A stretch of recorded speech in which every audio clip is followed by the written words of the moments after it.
Testing. Okay. Welcome everyone to the final session of the day of the conference. So my name is Mike Szabo. I'm a co-founder and director and correspondent for Carbon Pulse. We basically are kind of a trade magazine news publication for carbon trading, climate policy, and other market-based mechanisms to price greenhouse gases like carbon taxes. So I'll be moderating this session on CORSIA, which is, as I hope all of you know, is the upcoming global aviation offsetting system being developed by ICAO and its member states. So on the panel, at the end we have Max Dubuisson. I assume that's how we would pronounce it in Canada. It should be that French. Yes. I just say Dubuisson. Who's policy director at Climate Action Reserve. And then we have Nancy Young, vice president of environmental affairs for Airlines for America, and Takashi Hongo, senior fellow for Mitsui Global Strategic Studies Institute. So I thought we'd kick off by just doing kind of a state of play and background on what CORSIA is and how we got to this point. So Nancy's going to kick off with that. Yeah, truly my pleasure. So I'm not sure how many of you guys know ICAO, the International Civil Aviation Organization, but it's a United Nations body that goes back to 1944. And if you think about ICAO, it has 192 member states, and those overlap completely with the UNFCCC. And so UNFCCC has about 195 because they have the Vatican and they have the European Union as a union in as well, and one other state. So a lot of times when we talk at conferences like this, people go, oh, aviation's not in the Paris Agreement, like it really sucks, it's been left out. No, there's actually a real big backstory to that. So going back to the time of the Kyoto Protocol, everybody was asking themselves this question: what do you do about emissions from a plane that flies from one country to another, and it's over the high seas? Who owns those emissions? Who's responsible for them? Because we typically think about climate obligations as a country-specific obligation. So in the Kyoto Protocol, the countries decided at that time to say, hey, Annex 1 countries are going to address their greenhouse gas emissions through the United Nations body that sets standards for international aviation, ICAO. And so think about that. That says Annex 1 parties, so we're basically talking developed states, and we're talking international aviation.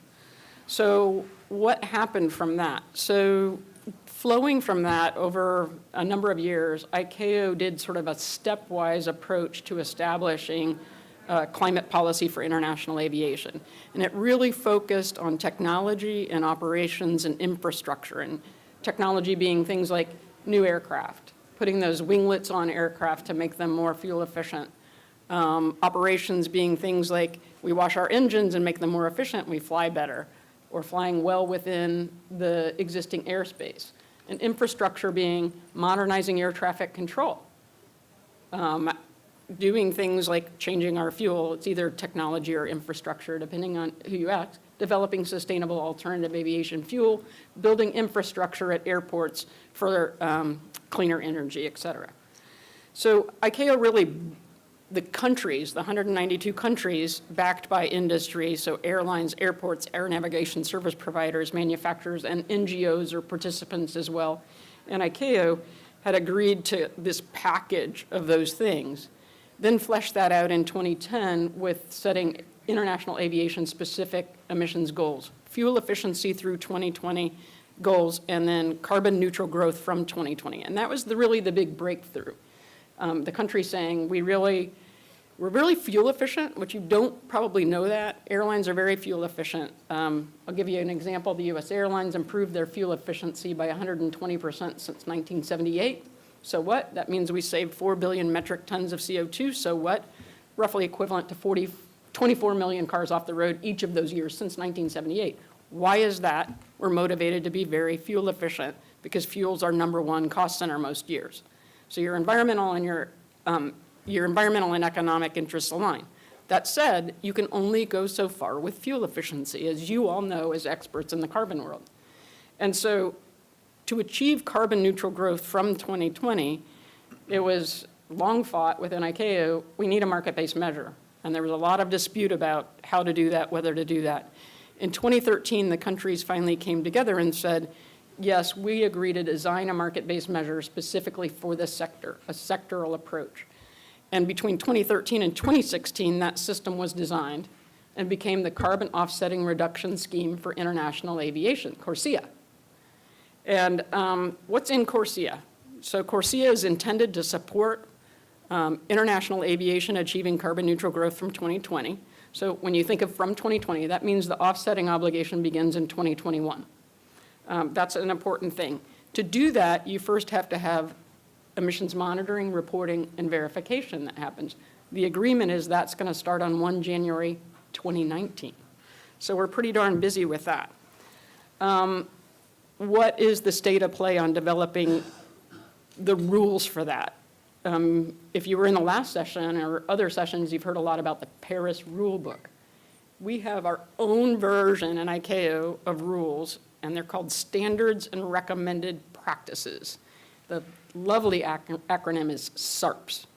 So actually going back to 2014, just shortly after the 2013 decision to develop a market-based measure, technical wonks like me and a bunch of other people started working on those rules. So even before the 2016 agreement, we were working on the standards and recommended practices. And then, of course, when the 2016 agreement happened, that really accelerated. So last year, we were able to proffer to ICAO's governing body, which is its council, which has 36 countries. We were able to proffer to them a package of standards and recommended practices to implement the CORSIA agreement. And that package is going through a country review right now. All 192 countries have to review our version of a rule book. But when we get to June of this year, taking into account the comments that have come in and additional work on those packages, we are expecting the governing body of ICAO, the council, to have a vote on adopting that implementation package. So that's a really tight time frame. One thing I'll say, you've heard me say 2010 was a big decision about goals. 2013, to develop a market. 2016, here's the framework agreement for CORSIA. You can see those 3-year time frames. ICAO's 192 states meet every 3 years. But in between, the ICAO Council, the governing body, can make standards decisions, and that's what's going to happen. I will not go on and on, but I'm going to tell you a tiny bit about what's in the standards package. So what you see in there is a set of rules for beginning emissions monitoring, reporting, and verification starting on January 1, 2019. That means that all of the aircraft operators around the world with international operations that are over very de minimis activities, defined about 10,000 tons, will have to report to their countries on a common basis their fuel burn and resulting emissions. States then collect that information, and then they have to report it to ICAO. There's a whole set of verification provisions in there too. It has to be verified by third-party verifiers and so on. So you have a monitoring, reporting, and verification set of packages in there. You also have emissions registries. And I think this is where you might start getting very interested.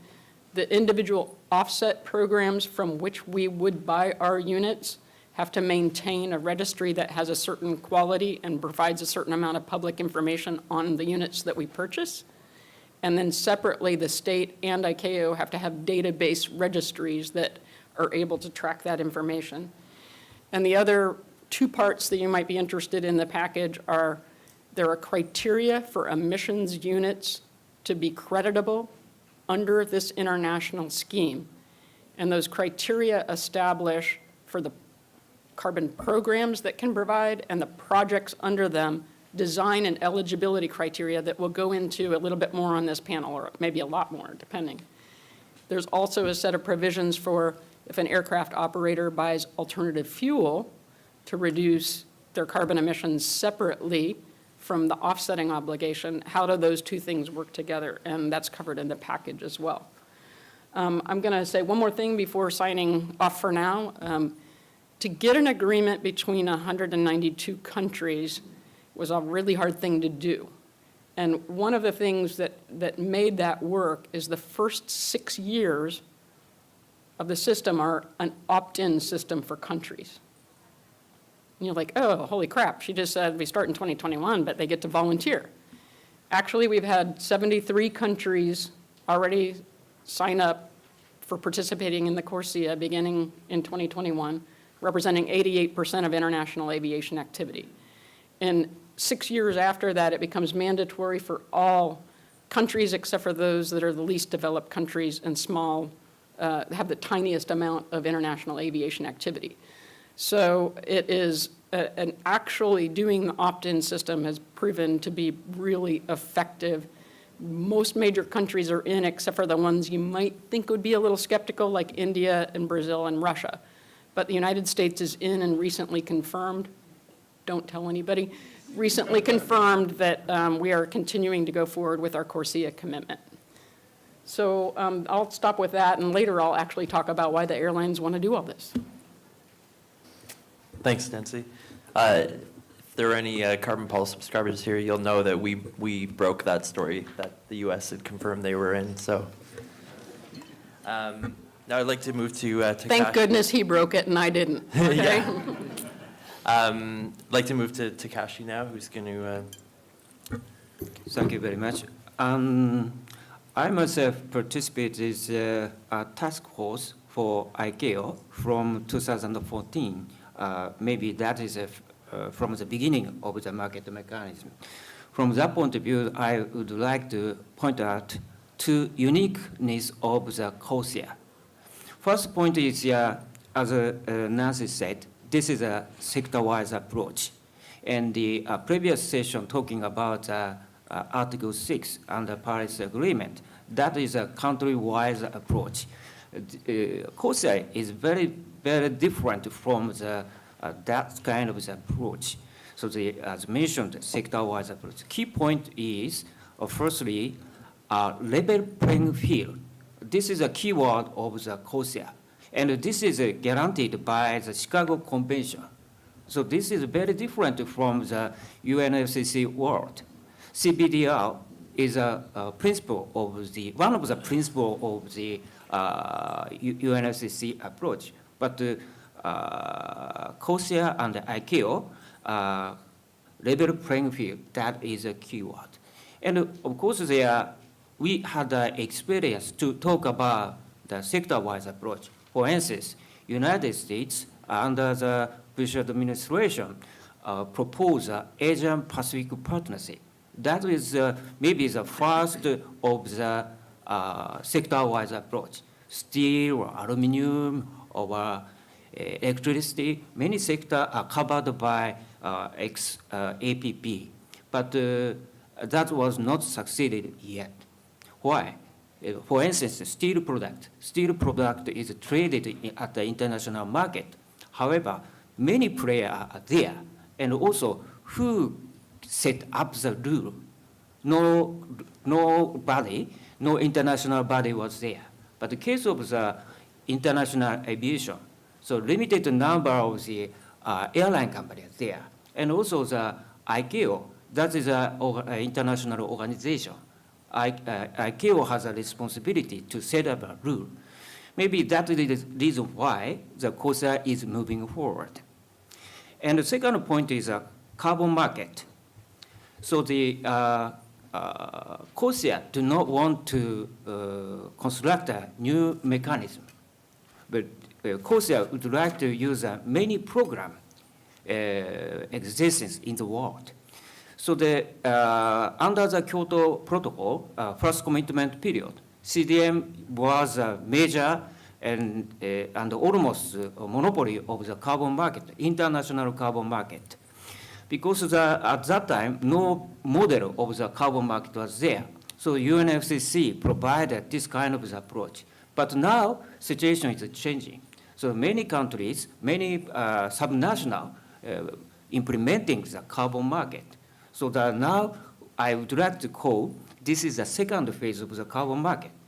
First phase is the CDM world, but now we are decentralized market, and this is the second phase. So CORSIA rely on, depending on this kind of the program. I think the CORSIA would like to use many different programs if the program are eligible decided by the council. So this is a second uniqueness. Thank you very much. I would like to expect a discussion more. Thanks, Takashi. Yeah, I agree with his view. We kind of see it as like a cafeteria model where it's building on the existing infrastructure that's been developed all over the world. So voluntary schemes, Kyoto, CDM. But now I'd like to move to Max, who's going to talk about CAR's perspective on CORSIA. Great. Thanks, Mike.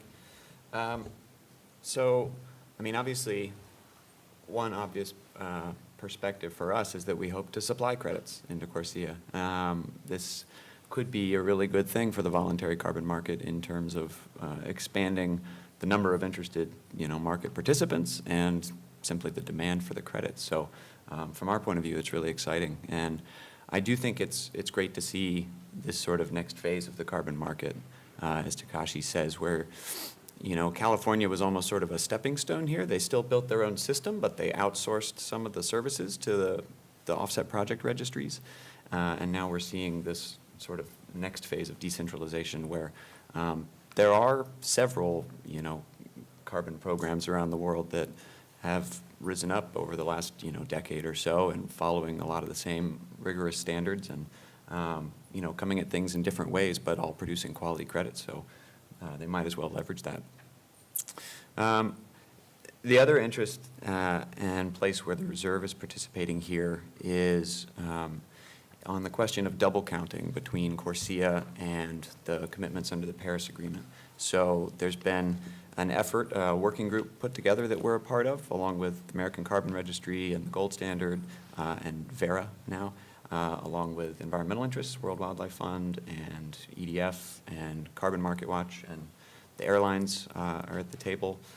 The Climate Works Foundation is working with the Meridian Institute and Stockholm Environment Institute to kind of convene all of this so that we can get together and come to some consensus about appropriate guidelines for avoiding double counting, so that maybe these aren't going to be rules. We're not a rule-setting body, but we can say, look, we're a large chunk of the carbon issuance that's going on, and this is how we think things should be done in terms of accounting for these things, and agree that we're going to abide by certain guidelines in order to avoid double counting in our own systems.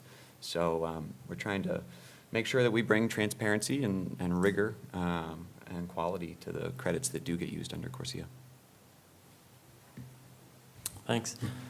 So I guess we'll drill into the various aspects of the rulemaking process, but I don't want to limit any Q&A or any audience questions till just the end. So I'm happy if there are questions along the way to take those.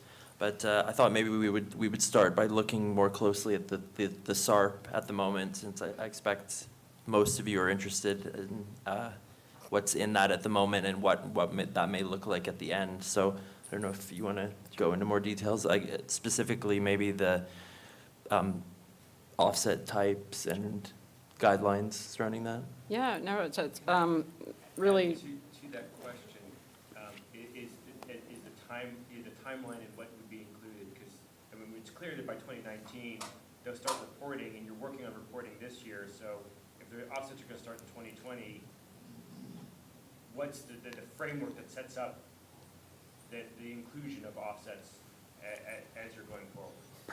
Perfect question to tie to what he just pitched to me, what's in the standard and recommended practices. So you've heard a reference here. I'd never really heard it a menu approach. I'd heard a little bit, we talk a lot more about open architecture, which is that the standards and recommended practices would set a framework of governance principles and criteria that the carbon programs supplying into CORSIA would have to meet. And there are 11 criteria for the carbon programs that you will recognize as good kind of governance, and you'll recognize them in the California market and other places. Clear methods for qualification and quantification, tracking, legal ownership, procedures for issuing, retiring, canceling, validation and verification, transparency provisions, strong administration provisions, an ability to make sure that there's no net harm, and beyond that, sort of sustainability broader than just the carbon emissions issue, avoiding and addressing double counting and double claiming, and safeguards against risks. An example perhaps being if you had forestry types of projects in there, like do you have a means to deal with a problem if it burns down type of thing. So you have this framework for the programs. And let's say I have very little question that certain very high quality programs, ACR, CAR, et cetera, would be able to meet those design criteria. Because in fact, as you've heard throughout the conference, in some ways, some of the voluntary market is viewed as kind of more rigorous than maybe CDM was at a certain point or whatever. So then under that, there's another layer of requirements in the standards for the projects that those programs could include as eligible. And there are 8 criteria, and I'm obviously just giving you the high level, but there are 8 criteria for the projects and hence the units or the credits that would be eligible. And there are also things that you should very much recognize. Additionality, realistic, credible baseline, quantifiable emissions monitoring, reporting, and verification for the programs, transparent chain of custody, permanence, words you know, measures to assess and mitigate leakage, avoid double issuance, use and claiming, and no net harm. So then you get to the question that that gentleman just asked. So that's kind of the framework and the standards, but then how do you apply those? They don't just apply themselves. So the tentative agreement is that those right now, in fact, those program and project criteria are going to be applied by an expert set of states under ICAO on what they call a program testing basis. So they're going to assess them, and including the CDM and others relative to those, and give a report to ICAO's governing body, the council. And the council is going to then somehow anoint a more permanent expert body. It may be pretty much the same as the program testing group, probably the same set of countries and experts. And then they will say, okay, now you are the group going forward that will apply those criteria. And others are going to want to jump in, I'm sure, but I want to pick up on something that Takashi said about level playing field. One of the debates is, should states themselves be able to apply those criteria? And the airline community that I represent feels extremely strongly, as do a number of states, that the answer is no. You need a sort of an expert body to have decided what programs are in the criteria, so that when we buy units around the world and we fly around the world, we have confidence in those units, number one. And frankly, we're competitors with other airlines and aircraft operators around the world. And we would not love it if their countries gave them a sweetheart deal and said, wink, wink, this unit's just fine. And so I think that's really kind of good for the integrity of the system.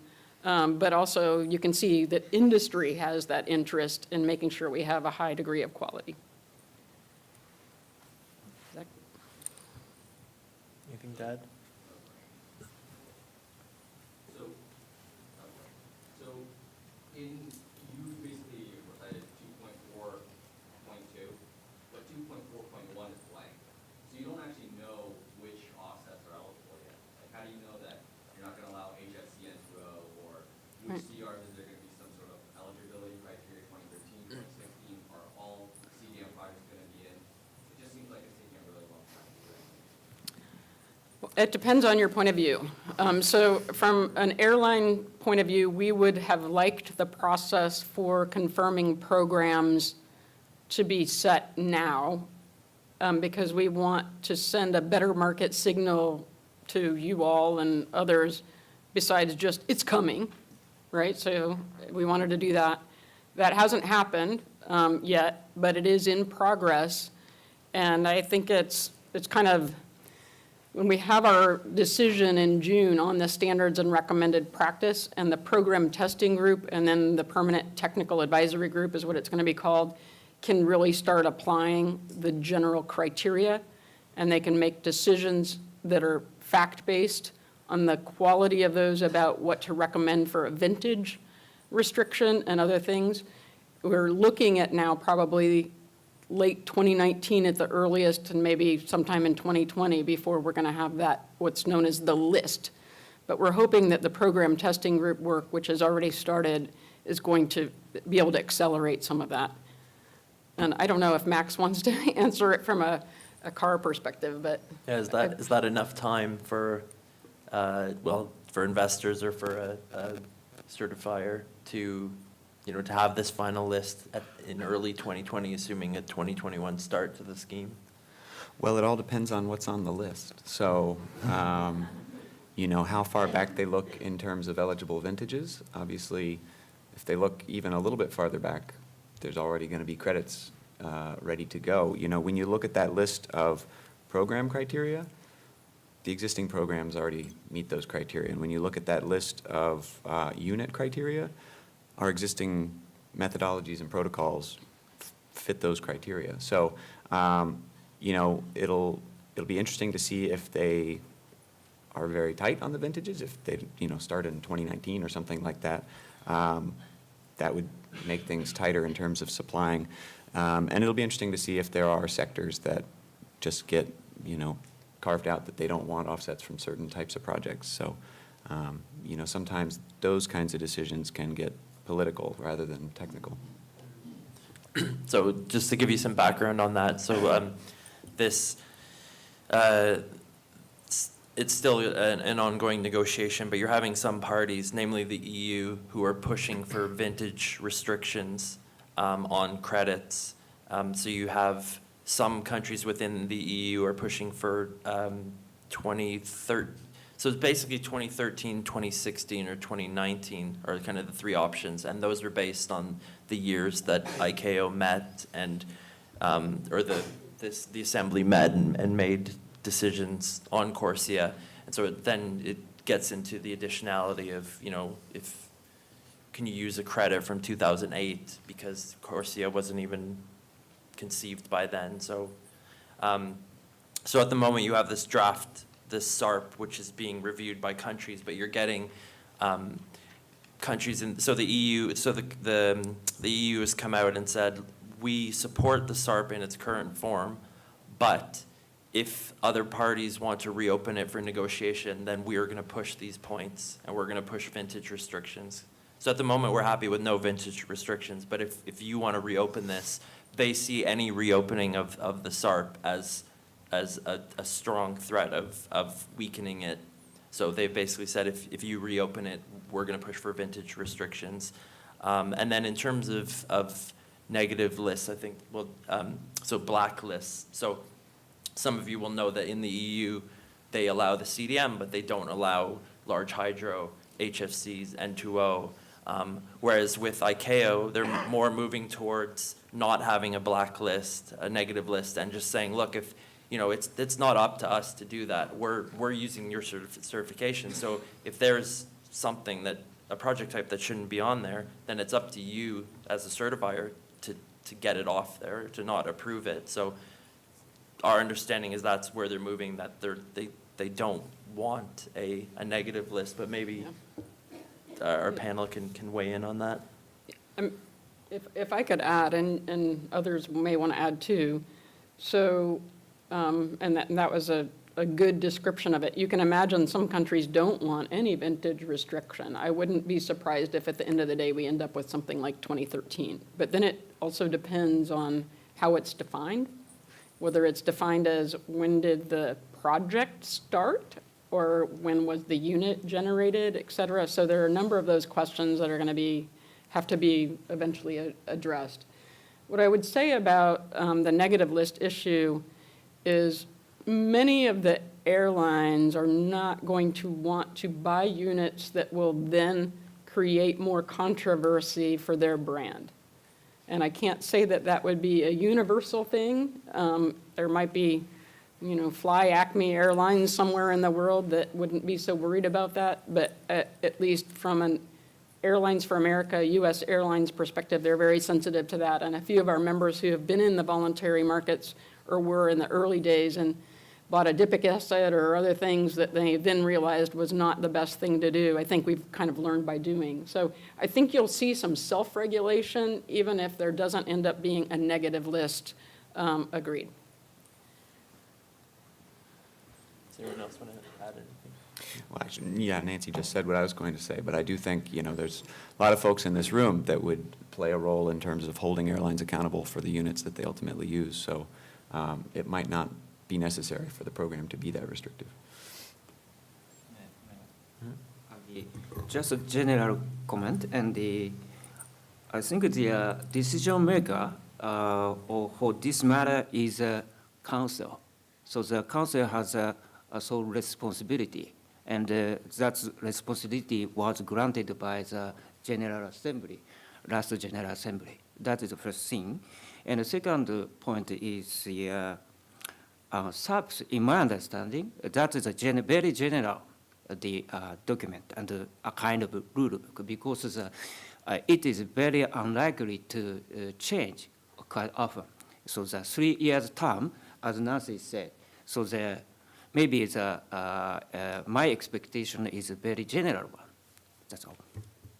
Actually, that's a good segue into look at the review schedule under CORSIA, because whatever is agreed in the first few years can be changed in the next 3 and so on. So I don't know, does Nancy, you want to talk about that? Yeah, so but what was built into the 2016 framework agreement for the CORSIA was that there would be every 3 years a review based on information assessing certain criteria that include, that include sort of carbon neutral growth goal, that include how the market is responding, that include sort of the integrity of it, and a number of the rules for implementing it. We've just focused a little bit on the emissions units criteria, which is probably most important in this room, but there's also, the emissions monitoring, reporting, and verification.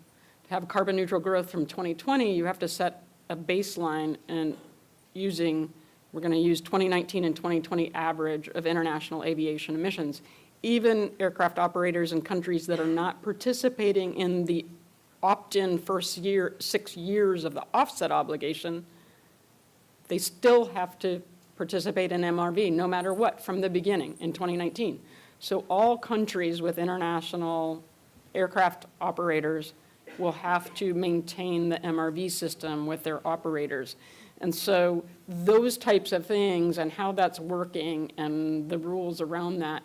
Sustainable alternative aviation fuel would be another example where there are developments in that field that over time you could imagine the sustainability criteria or the life cycle methodology being tightened in a certain way or whatever. So those types of things will be looked at every 3 years. Obviously, we had this discussion in preparing for the panel. Once things are kind of set, a change is hard to make, but the point I typically make is we got to get started.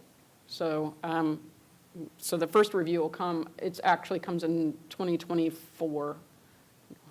Yeah, 2024, so 3 years after, well, there's a one before that, just on the MRV. But the offsetting obligation won't begin the review process till 2024. And is the review is consensus-based at this assembly level? Yeah, so the review kind of takes place at 2 places. The assembly, because it happens every 3 years, if there's going to be a major change in the framework of the agreement, that review would have to then have a change in the framework of the agreement. If it's just a change to the standards recommended practices, which are the implementing provisions, that can be done by the council at any time. Okay. And another question to the panel is another good segue to MRV. Is the industry ready, do you think, to start doing MRV from next year? So it depends, and this is something that we're working on a lot at Airlines for America, and we're working with our partners around the world, the International Air Transport Association, which has 240 airlines, and also ICAO itself is doing capacity building workshops as we speak, literally around the world. And so we're doing we're circling the globe again and again to do capacity building. And I guess what I would say is there's a lot of will there, and you have airlines like the US airlines that have been reporting their fuel data to our government since 1958. And so there's a lot of capacity in countries like the United States, anybody who's participated in the EU ETS.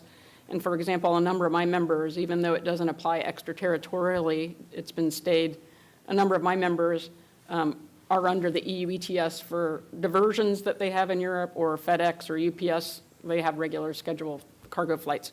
So all of those guys and a lot of airlines around the world have had that experience. Almost every airline knows how to track its fuel, and this is basically a fuel-based thing. But I will say it's a challenge to gear up a regulatory type process to get governments around the world to be able to accept data in a form that will be reportable. So that's really our huge focus in the next days, minutes, weeks to come till January 1, 2019. And also really starting to work with the verifier community that will have to begin verifying our emissions reports in 2020. Yep, 8 months to go, basically. Just to, Somebody might want to add to that, by the way. yeah, Well, my thought is that maybe Yeah, yeah. if ICAO wants to get some practice in this, they could start by calculating the footprint of this process and offsetting all this global travel for the process itself. My comment on MRV is, as I mentioned, I touch on APP, I touch on steel or other industry. In that case, MRV is very, very difficult. How to set up the methodology for MRV, that is the first step of other sector. But in case of aviation, the fuel consumption is very precisely measured. This is a very different manner. So even though the verification is necessary, but I think not a heavy verification. So very simple verification would be fine. That is my observation. And ICAO's building or has built already the reporting tool, right? What is it, CERT, that they'll all be reporting through? So there are two ways that emissions monitoring will be done by the actual operators. Large operators will have to apply one of 5 fuel monitoring methods. Small operators will have the ability to use a model, which is called the CERT tool. Okay. And that you just put in origin, destination type of aircraft, and it calculates it. But like all of my members will be under the more rigorous monitoring. The large airlines will. I think the question is also, ICAO right now has a consultancy out to build its registry, as it were, and it's just beginning that process. It is going to begin as a database process. So sometimes it's really hard to talk about that registry in groups like this because you're used to real registries. Starting with a database process, which is the only way to get this up and going in the time. Each country will have a database. It will feed into the ICAO database. There is some thought that 5 years, 10 years, who knows from now, it could generate into something that is much more like a registry that could handle transfers, but that is not envisioned at this moment. you had a question? Yeah, so kind of to build up that, so when you start thinking, if you have each country that has a database, how do you handle transnational flights? Is it just 50-50? And if you're going to have each set, okay, so, and then the second question, kind of related to that is, does each country have to source from their inventory jurisdiction? So, do U.S. airlines have to source all from U.S.? If a U.S. airline flies to Europe, can it do half and half? I'm kind of curious how both the MRV and then the compliance works on that. Yeah, it's a great question, and it solves, in a way, the age-old question that we've been having a difficulty with, or countries have been having difficulty with since well before Kyoto, which is the decision is that each country will administer its own aircraft operators. So no matter where a U.S. airline flies in the world on an international flight, it will report its fuel burn and emissions to the United States, and it'll get rolled up into that database for purposes of CORSIA compliance. In the standards and recommended practices, then there are provisions for each country to report to ICAO certain aggregate data, but with a certain amount of transparency that should be helpful in making sure that countries are complying. There are actually modeling tools that can tell you generally what you would expect in terms of total emissions. So there will be ways to kind of have a big picture check if needed.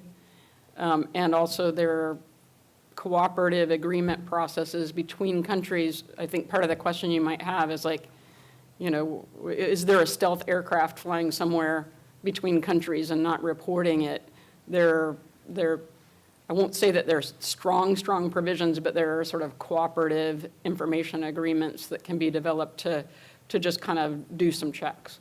The emissions monitoring, reporting, and verification also, the verification includes 3 steps. It includes the emissions verification. Each operator does an order of magnitude check internally. It has a third-party outside verifier verify it. The verifier submits the report to the state in addition to the aircraft operator submitting the report to the state, and the state does an order of magnitude check on the operator's work. So there are lots of checks along the way about the data reporting. I wanted to ask about supply and demand, because we've seen some initial kind of forecasts on demand for offsets from CORSIA. I think the one that we tend to use, I forget who put it out, but it's about 3 billion tons between 2021 and 2035. But I was wondering if any of you wanted to discuss, or if any of you have looked into supply versus demand based on, you know, what's in the current SARP. I mean, I think, you know, as we were hearing in the State of the Market panel yesterday, there might already be some pressures in the voluntary market in terms of getting supply. So 3 billion tons is certainly a lot of credits, but if the price signal comes with it and we see, you know, more stable and higher prices than maybe some of what we're seeing in the voluntary market, I think we could see a lot more supply. If I could add to that, I think the last panel I thought was really helpful to bring out this issue, and we touched on it a little bit before, which is essentially when aircraft operators buy the units for CORSIA, they're buying it from a domestic source, typically, and you're looking at what is a version of an international transfer.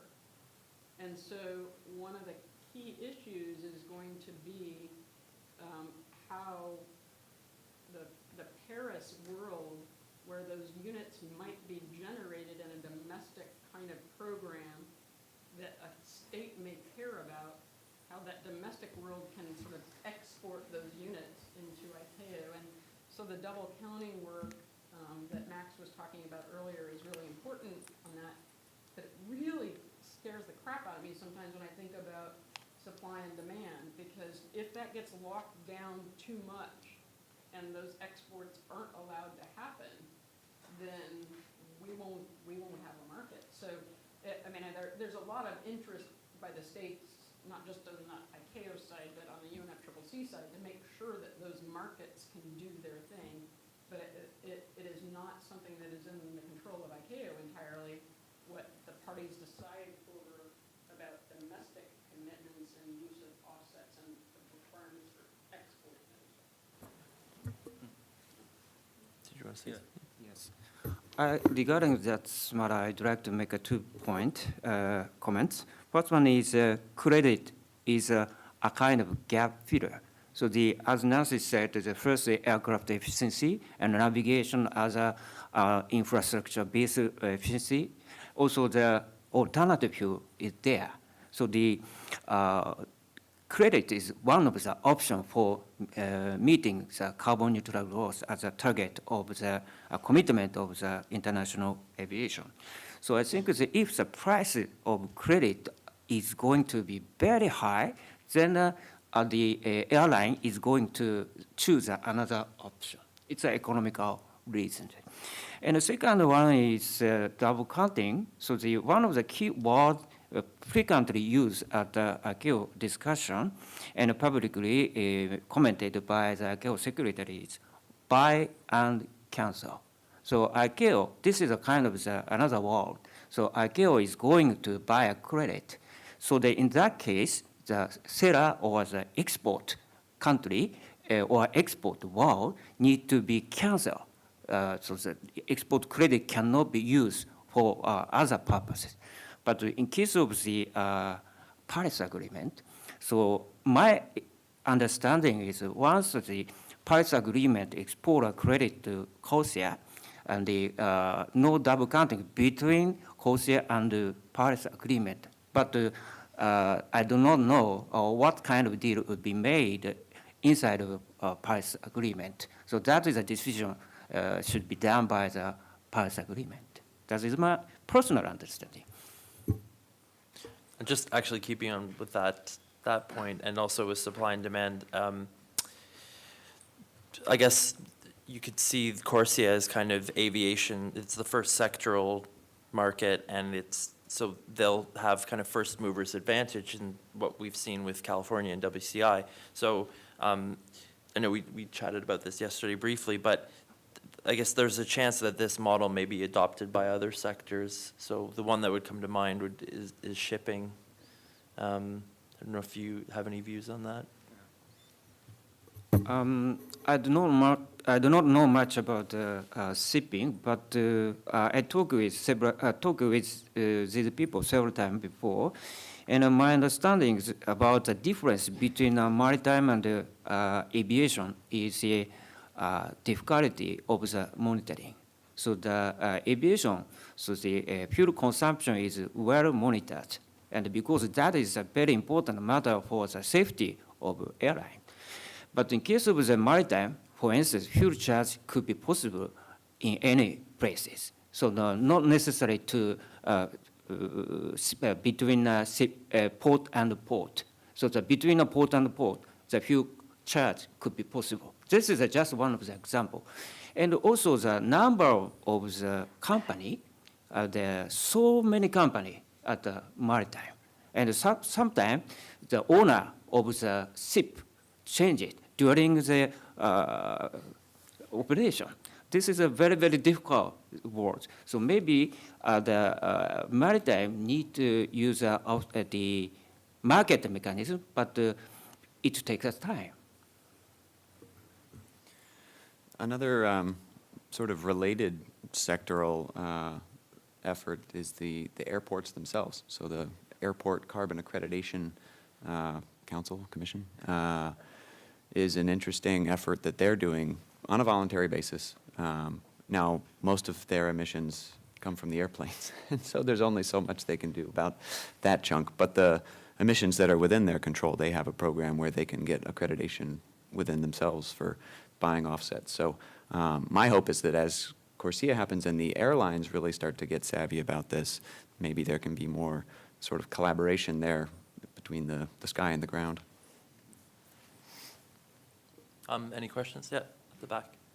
Yeah, unfortunately, there's been the precedent established that countries can and do withdraw from signed international agreements. What is the sentiment around that possibility around the time that things actually start to bite on the airlines and real costs start to get incurred in a year or so? Okay, so as with any international agreement, countries participate at their will, and so you're absolutely correct, they can withdraw. I think what we're pleased to see, as we lead up to 2021, that we already have 73 countries signed in for the opt-in phase.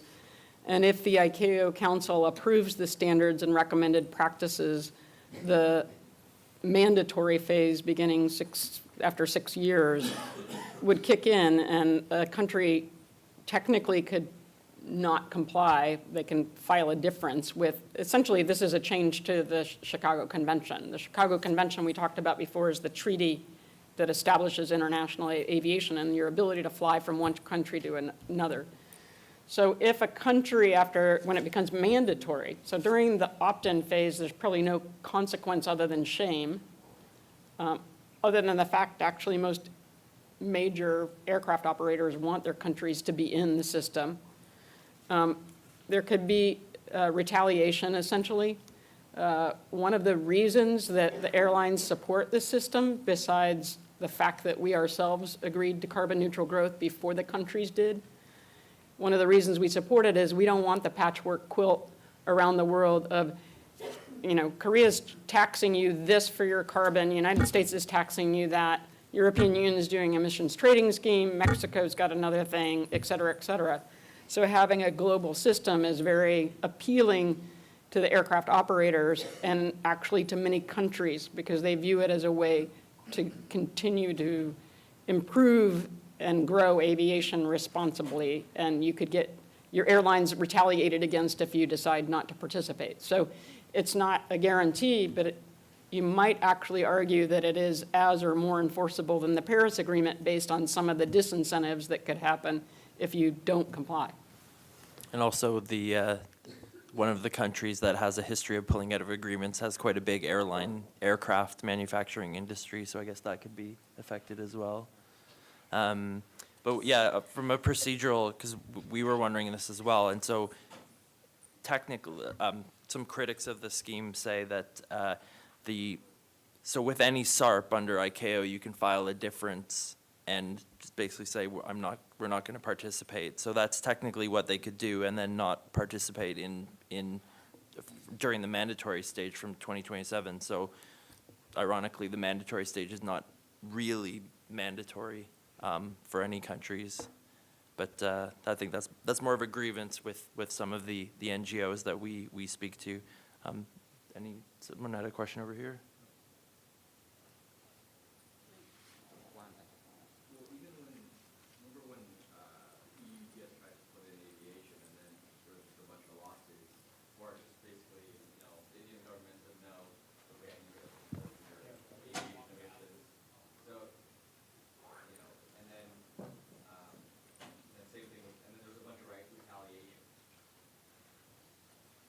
Oh, there was like threats of, you was referring to the pre-stop the clock. So the EU tried to bring in international aviation, so any flights to or from EU airports would be covered, and then there was a lawsuit that went to the European Court of Justice, but then the EU won that, and then they introduced the scheme in 2012, but then by November they suspended it over trade tensions, so that was called Stop the Clock, and we've been kind of stuck in that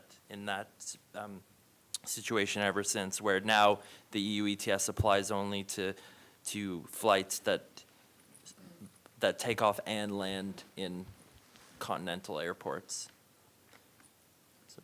Yeah, I mean, I guess I would add to that. The issue there was a way bigger than climate change, because under the treaty establishing international aviation, for countries to have their aircraft operators fly to another country, there has to be a uniform set of a certain type of sets of rules: security, safety, and actually environment. Environment standards for the aircraft are set under ICAO. And that makes sense, because otherwise you get up in the air and you're trying to fly somewhere and they go, oh, no, you can't come here because we don't like your aircraft. We came up with our own standards.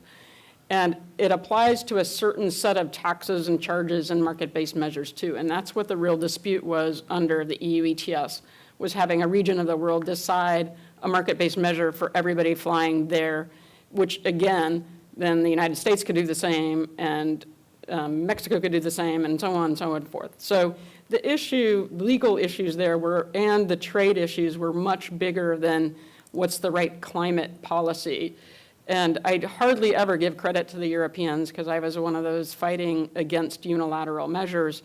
But part of the credit I will give, it showed the reality of what happens if a region or set of countries do their own thing. And it spurred a number of countries that were skeptical to say, yeah, let's have a uniform climate agreement. Yeah, I think you can argue that if it weren't for the EU and Connie Hedegaard, then we probably wouldn't be where we are now with CORSIA. I probably wouldn't say that about Hedegaard, I would say the EU. Any other questions? Yep. Yeah, for Nancy, I was just wondering if this bill, do you think airlines from America might give preference to credits developed in the United States versus other countries? So what we largely expect is that, and I can't speak for any individual airline buyer, but we largely expect that airlines in the world, including U.S. airlines, will want to make sure that they have a diversified portfolio that reflects where they fly, not just going for, all of the cheapest ones are from, Acme country or whatever. And so most of the discussions that people are having are, like, if you're a US-based airline, you would expect that they're going to want to make sure to have some US-based credits. I think that's also, in our discussions with the administration, been important to having the US go forward with CORSIA, or intend to go forward with CORSIA, is that it's not going to be sort of offshored to every other part of the world in its entirety. It's very important to us to have an open market, though. So what I expect is you're going to see airlines buy some units around the world where they have synergies in flying. I think they're also going to be looking for some sustainability and sustainable development co-benefits along with those, because they're going to be meeting their carbon obligation, but I think you're going to see some efforts to include it in their brand. There's no requirement to break it up based on where your footprint is. No, there's no geographic limitation requirement in the SARPs or intended, and that could actually defeat the open architecture of the market. I also think because it's such a customer-facing industry, to individual consumers, and highly competitive. There are airlines competing with each other on image as well as price and quality, that I think the image of their offsets is going to matter more to them than perhaps, just a sort of capped industrial entity in a compliance program or something that might be just wants price and risk as their main concern. So there might be some incentives kind of built into the market. Yep. Is there anything in the system that would give advantage to a government, i.e. the signatory into the International Aviation system, going out and doing a deal with a South American country to buy 1 billion tons of forestry conservation credits and move them into their country and then distribute those down to the airlines?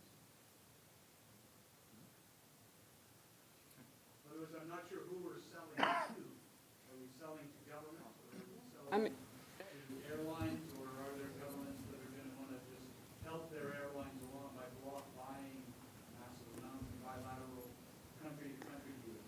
Yeah, well, it's largely expected that the aircraft operators themselves would be the buyers. I don't know a lot of countries that would want to buy and give them as gifts to their aircraft operators. I guess that I don't know that there's anything that could prevent that. You may have seen there are arguments around the world about certain countries subsidizing their airlines in certain ways and the competition issues with that. So I would imagine if that starts happening, that will be yet another one of those unfair competition types of things, but I think it's probably a very small worry. We've heard that. I mean, just in following CORSIA, that this idea of a country basically going out and securing a deal for supply, so that it does a lot of the legwork and you get a bulk price discount, and then even if you wanted to resell those at cost to your airlines, I've not heard anything on the reporting trail of preventing this, or nothing in the SARP or anything. Yeah. I mean, as I said before, I think the bigger issue is, until the SARPs are adopted, the proposal that the ICAO expert body be the one to confirm the programs that meet the emissions units criteria, again, I said that's really critical to the airlines and to many, many countries. There are still a few countries that are pushing to be able to make that determination themselves. And that, I think, is the greater risk than what you're suggesting, is if they're politically successful in selling that view and being able to make the determinations themselves, it completely defeats the level playing field that we would like to see and the assurance that we would like to see that there is a certain rigor in the units that all of us will be buying. I think maybe Takashi can possibly touch on that, because there are a few offset schemes that are nationally run. So for example, the JCM in Japan, China has the CCR market. I think those are the only two that come to mind, but our understanding is that there is a push to get those included.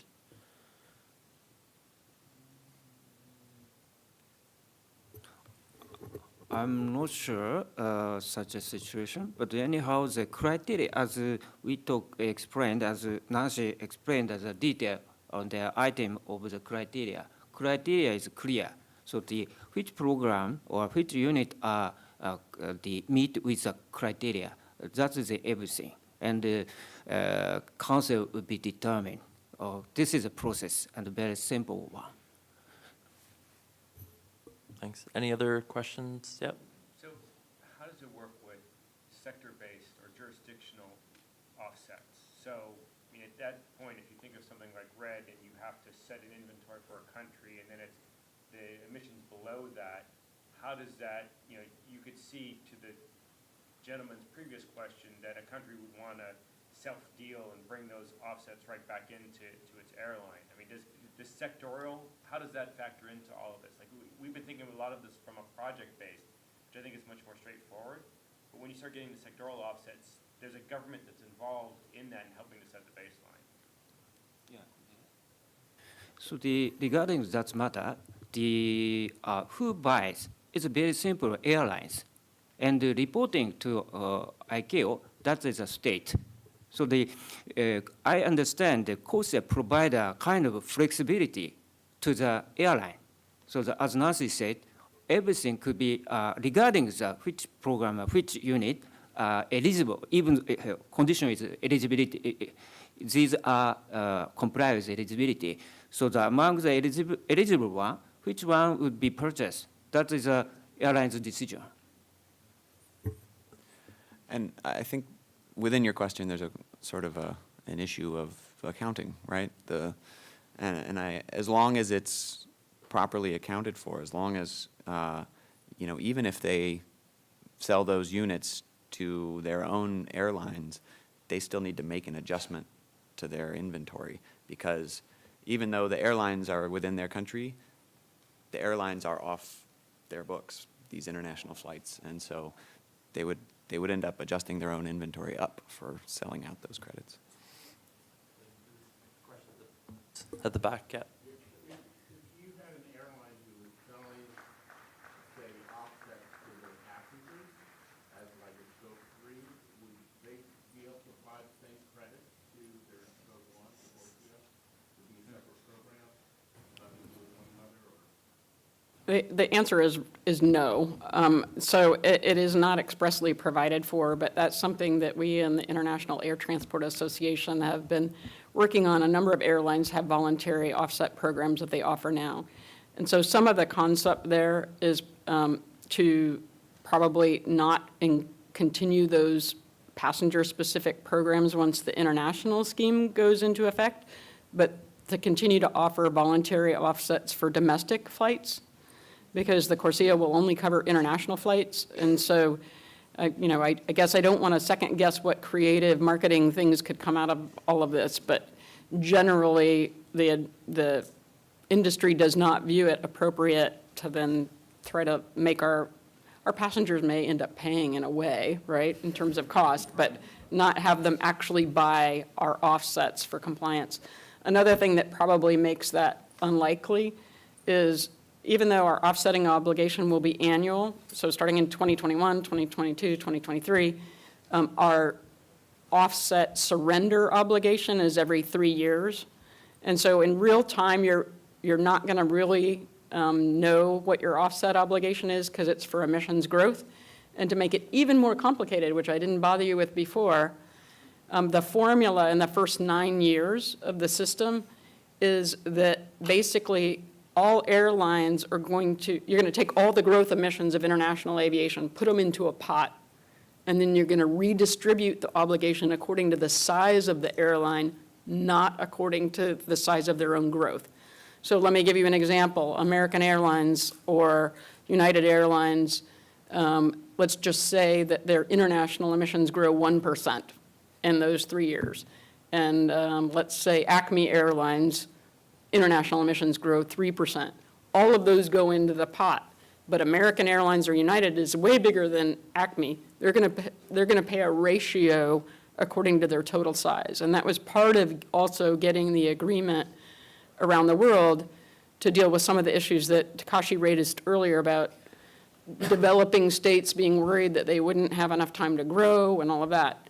Getting through the developing state distinction required both the opt-in 6 years and the 9 years of collective obligation based on your size. And then that changes, right, over time, the allocation? So after the 9 years, then it starts to go towards an individual share. So the formula changes after 9 years to at least 20% individual, 80% collective obligation per aircraft operator. And then 3 years later, I think it changes to at least 70% individual, 30% collective. The thought being, this goes through 2035, and the thought being you want to have introduced the scheme, dealing with these differences in economic opportunity for some period of time, but you want to move aircraft operators onto just dealing with their own emissions instead of dealing with them in a collective way, which arguably over time would allow free riders. Yeah, my colleague did a story on that about the fate of airline voluntary schemes. But one thing that kind of struck us is that, and correct me if I'm wrong, but CORSIA, and we didn't touch on this, but the CORSIA compliance obligation is just growth above 2020 levels, right?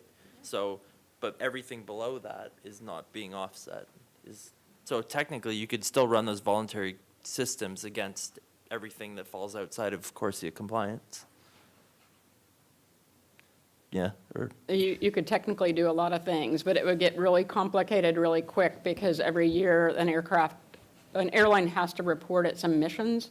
And so if your passengers are offsetting some portion of those emissions, you can't really claim that as the airline as if that's your baseline emission. So perhaps you could offer a voluntary offsetting for some portion of your emissions, but the means of doing that, I think, would be extremely complicated, and we want to avoid the double counting types of problems. Okay, we're over time now, so just final call for questions. No? Okay. Thanks very much for the panelists. And I guess the responsibility for thanking you for coming to NACW as well probably falls with me. So thanks a lot for coming, and hope to see you next year.